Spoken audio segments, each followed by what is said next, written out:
पृथु की वंश परंपरा और प्रचेताओं को भगवान रुद्र का उपदेश। चतुर्थ स्कंद, चतुर्विंशो अध्याय। श्री मैत्रेय जी कहते हैं, विदुर जी, महाराज पृथु के बाद उनके पुत्र परम यशस्वी विजिताश्व राजा हुए। उनका अपने छोटे भाइयों पर बड़ा स्नेह था, इसलिए उन्होंने चारों को एक एक दिशा का अधिकार सौंप दिया। राजा विजिताश्व ने हर्यक्ष को पूर्व, धूम्रकेश को दक्षिण, वृक को पश्चिम और द्रविण को उत्तर दिशा का राज्य दिया। उन्होंने इंद्र से अंतर्धान होने की शक्ति प्राप्त की थी, इसलिए उन्हें अंतर्धान भी कहते थे। उनकी पत्नी का नाम शिखंडिनी था। उससे उनके 3 सुपुत्र हुए। उनके नाम पावक, पवमान और शुचि थे। पूर्व काल में वशिष्ठ जी का शाप होने से उपर्युक्त नाम के अग्नियों ने ही उनके रूप में जन्म लिया था। आगे चलकर योग मार्ग से ये फिर अग्नि रूप हो गए। अंतर्धान के नभस्वती नाम की पत्नी से एक और पुत्र रत्न हविर्धान प्राप्त हुआ। महाराज अंतर्धान बड़े उदार पुरुष थे। जिस समय इंद्र उनके पिता के अश्वमेध यज्ञ का घोड़ा हर कर ले गए थे, उन्होंने पता लग जाने पर भी उनका वध नहीं किया था। राजा अंतर्धान ने कर लेना, दंड देना, जुर्माना वसूल करना आदि कर्तव्यों को बहुत कठोर एवं दूसरों के लिए कष्टदायक समझकर एक दीर्घकालीन यज्ञ में दीक्षित होने के बहाने अपना राजकाज छोड़ दिया। यज्ञ कार्य में लगे रहने पर भी उन आत्मज्ञानी राजा ने भक्त भय भंजन पूर्णतम परमात्मा की आराधना करके सुदृढ़ समाधि के द्वारा भगवान के दिव्य लोक को प्राप्त किया। विदुर जी, हविर्धान की पत्नी हविर्धानी ने बर्हिषद, गय, शुक्ल, कृष्ण, सत्य और जितव्रत नाम के 6 पुत्र पैदा किए। कुरुश्रेष्ठ विदुर जी, इनमें हविर्धान के पुत्र महाभाग बर्हिषद यज्ञ आदि कर्मकांड और योग अभ्यास में कुशल थे। उन्होंने प्रजापति का पद प्राप्त किया। उन्होंने एक स्थान के बाद दूसरे स्थान में लगातार इतने यज्ञ किए कि यह सारी भूमि पूर्व की ओर अग्रभाग करके फैलाए हुए कुशों से पट गई थी। इसी से आगे चलकर वे प्राचीन बरही नाम से विख्यात हुए। राजा प्राचीन बरही ने ब्रह्मा जी के कहने से समुद्र की कन्या शतद्रुति से विवाह किया था। सर्वांग सुंदरी किशोरी शतद्रुति सुंदर वस्त्राभूषणों से सज धज कर विवाह मंडप में जब भंवर देने के लिए घूमने लगी, तब स्वयं अग्निदेव भी मोहित होकर उसे वैसे ही चाहने लगे जैसे शुकी को चाहा था। नवविवाहिता शतद्रुति ने अपने नुपुरों की झनकार से ही दिशा विदिशाओं के देवता, असुर, गंधर्व, मुनि, सिद्ध, मनुष्य और नाग सभी को वश में कर लिया था। शतद्रुति के गर्भ से प्राचीन बरही के प्रचेता नाम के 10 पुत्र हुए। वे सब बड़े ही धर्मज्ञ तथा एक से नाम और आचरण वाले थे। जब पिता ने उन्हें संतान उत्पन्न करने का आदेश दिया, तब उन सब ने तपस्या करने के लिए समुद्र में प्रवेश किया। वहां 10,000 वर्ष तक तपस्या करते हुए उन्होंने तप का फल देने वाले श्रीहरि की आराधना की। घर से तपस्या करने के लिए जाते समय मार्ग में श्री महादेव जी ने उन्हें दर्शन देकर कृपापूर्वक जिस तत्व का उपदेश दिया था, उसी का वे एकाग्रता पूर्वक ध्यान, जप और पूजन करते रहे। विदुर जी ने पूछा, ब्रह्मन, मार्ग में प्रचेताओं का श्री महादेव जी के साथ किस प्रकार समागम हुआ और उन पर प्रसन्न होकर भगवान शंकर ने उन्हें क्या उपदेश किया? वह सारयुक्त बात आप कृपा करके मुझसे कहिए। ब्रह्मर्षि, शिव जी के साथ समागम होना तो देहधारियों के लिए बहुत कठिन है। औरों की तो बात ही क्या है। मुनिजन भी सब प्रकार की आसक्ति छोड़कर उन्हें पाने के लिए उनका निरंतर ध्यान ही किया करते हैं, किंतु सहज में पाते नहीं। यद्यपि भगवान शंकर आत्मा राम हैं, उन्हें अपने लिए ना कुछ करना है ना पाना, तो भी इस लोक सृष्टि की रक्षा के लिए वे अपनी घोर रूपा शक्ति अर्थात शिवा के साथ सर्वत्र विचरते रहते हैं। तपस्या में चित्त लगा पश्चिम की ओर चल दिए। श्री मैत्रेय जी ने कहा, विदुर जी, साधु स्वभाव प्रचेतागण पिता की आज्ञा शिरोधार्य कर चल दिए। चलते चलते उन्होंने समुद्र के समान विशाल एक सरोवर देखा। वह महापुरुषों के चित्त के समान बड़ा ही स्वच्छ था तथा उसमें रहने वाले मत्स्य आदि जलजीव भी प्रसन्न जान पड़ते थे। उसी में नीलकमल, लाल कमल, रात में, दिन में और सायंकाल में खिलने वाले कमल तथा इंदिवर आदि अन्य कई प्रकार के कमल सुशोभित थे। उसके तटों पर हंस, सारस, शक्वा और कारंडव आदि जल पक्षी चहक रहे थे। उसके चारों ओर तरह तरह के वृक्ष और लताएं थीं, उन पर मतवाले भौरे गूंज रहे थे। उनकी मधुर ध्वनि से हर्षित होकर मानो उन्हें रोमांच हो रहा था। कमलकोश के परागपुंज वायु के झकोरों से चारों उड़ रहे थे, मानो वहां कोई उत्सव हो रहा है। इतने में उन्होंने देखा कि देवाधिदेव भगवान शंकर अपने अनुचरों के सहित उस सरोवर से बाहर आ रहे हैं। उनका शरीर तपी हुई सुवर्ण राशि के समान कांतिमान है, कंठ नीलवर्ण है तथा 3 विशाल नेत्र हैं। वे अपने भक्तों पर अनुग्रह करने के लिए उद्यत हैं। अनेकों गंधर्व उनका सुयश गा रहे हैं। उनका सहसा दर्शन पाकर प्रचेताओं को बड़ा कुतूहल हुआ और उन्होंने शंकर जी के चरणों में प्रणाम किया।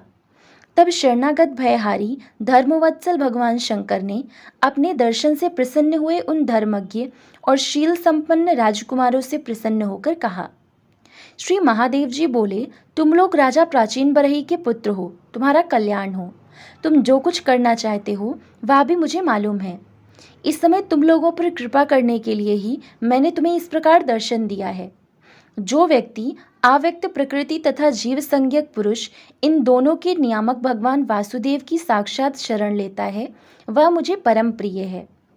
अपने वर्णाश्रम धर्म का भलीभांति पालन करने वाला पुरुष 100 जन्म के बाद ब्रह्मा के पद को प्राप्त होता है और इससे भी अधिक पुण्य होने पर वह मुझे प्राप्त होता है।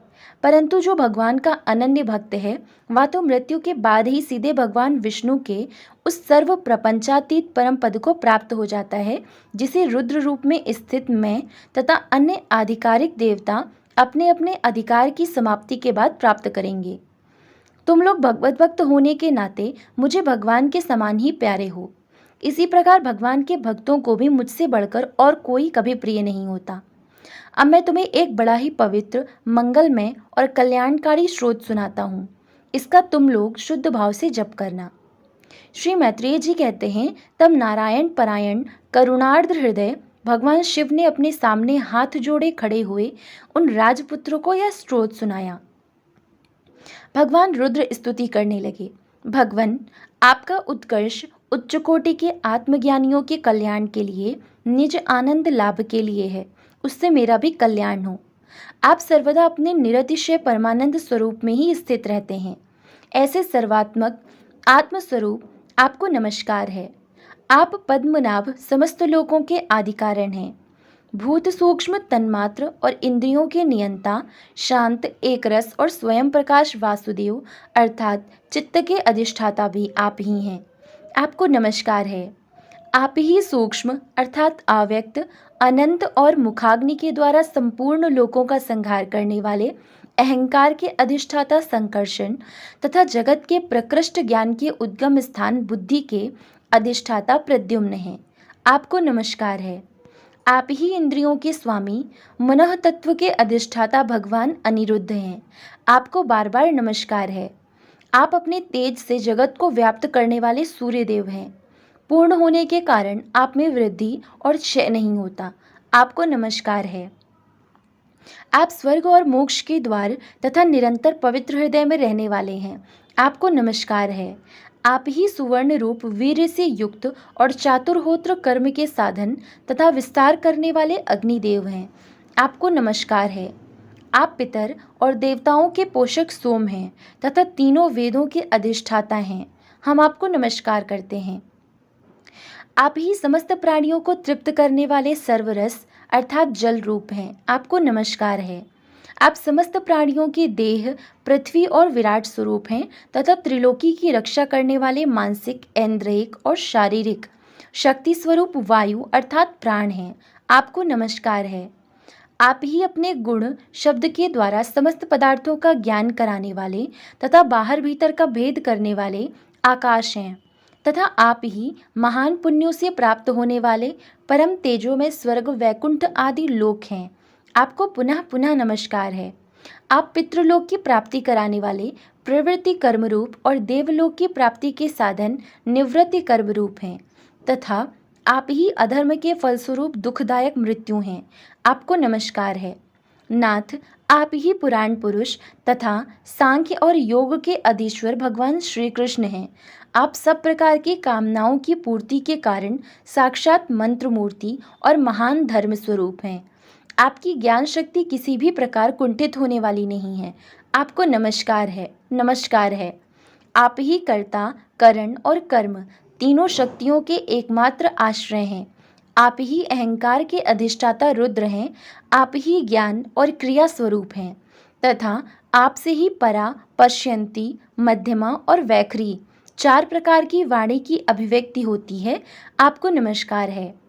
प्रभु, हमें आपके दर्शनों की अभिलाषा है, अतः आपके भक्तजन जिसका पूजन करते हैं और जो आपके निज जनों को अत्यंत प्रिय हैं, अपने उस अनूप रूप की आप हमें झांकी कराइए। आपका वह रूप अपने गुणों से समस्त इंद्रियों को तृप्त करने वाला है।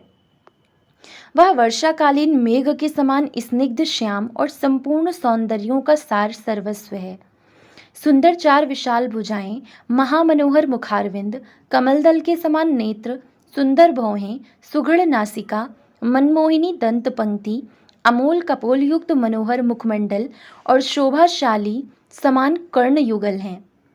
प्रीतिपूर्ण उन्मुक्त हास्य, तिरछी चितवन, काली काली घुंघराली अलकें, कमल कुसुम की केसर की समान फहराता हुआ पीतांबर, झिलमिलाते हुए कुंडल, चमचमाते हुए मुकुट, कंकण, हार, नुपुर और मेखला आदि विचित्र आभूषण तथा शंख चक्र गदा पद्म वनमाला और कौस्तुभ मणि के कारण उसकी अपूर्व शोभा है।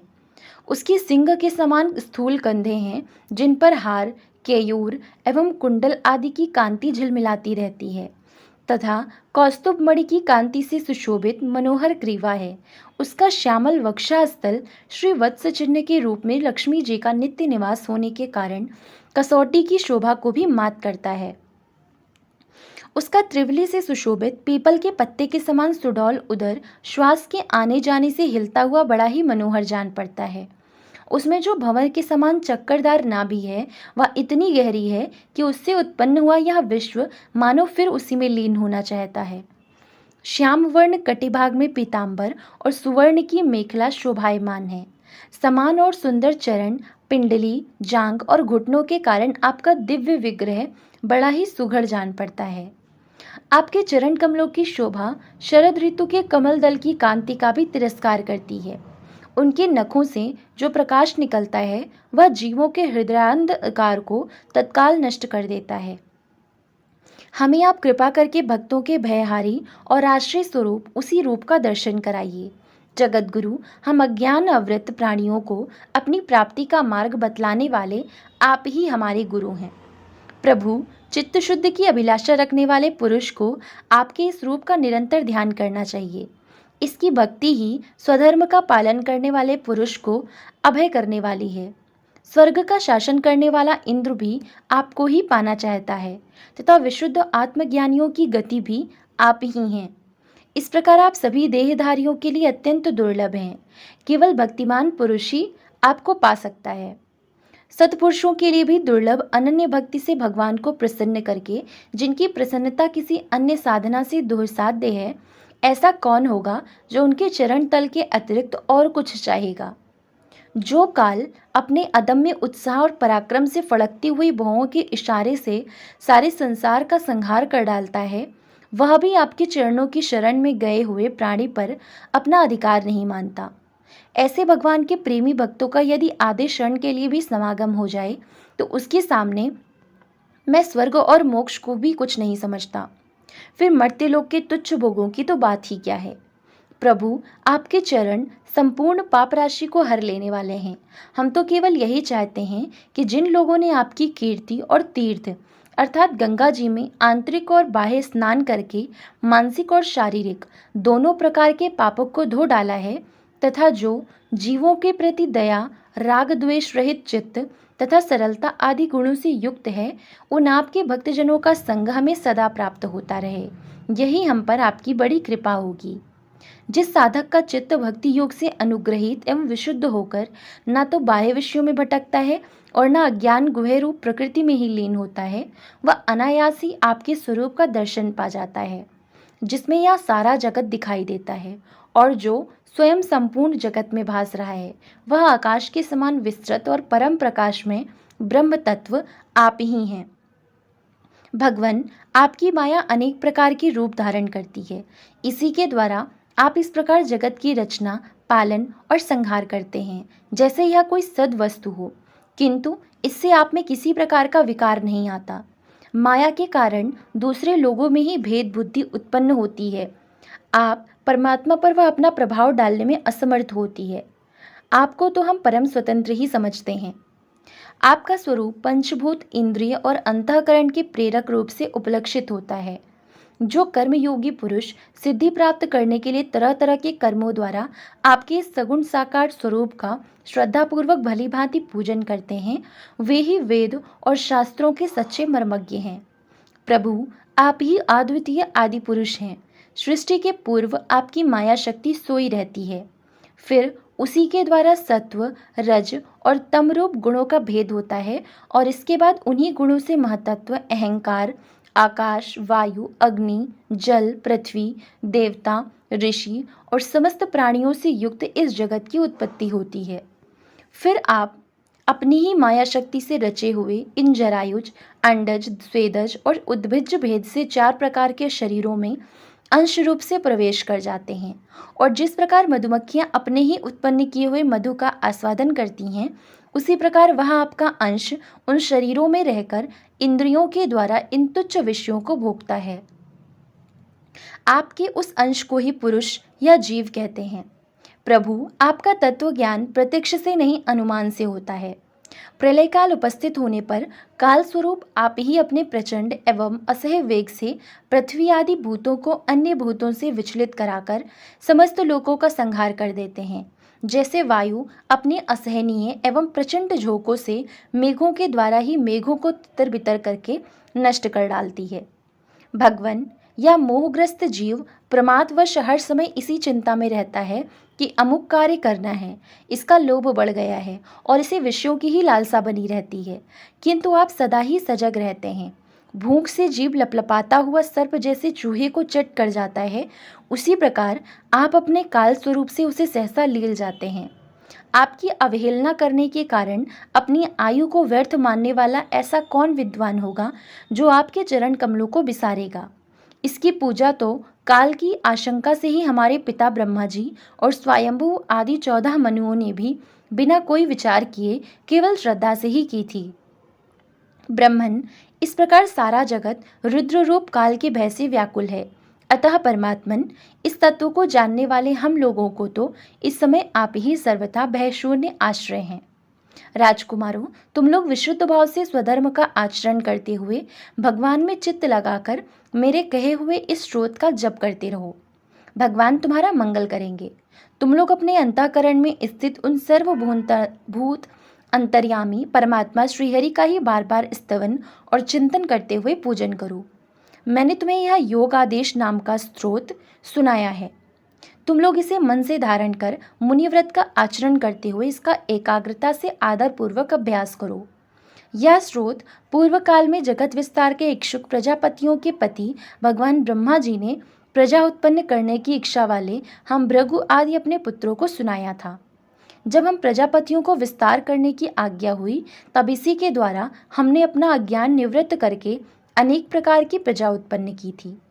अब भी जो भगवतपरायण पुरुष इसका एकाग्र चित्त से नित्य प्रति जप करेगा, उसका शीघ्र ही कल्याण हो जाएगा। इस लोक में सब प्रकार के कल्याण साधनों में मोक्षदायक ज्ञान ही सबसे श्रेष्ठ है।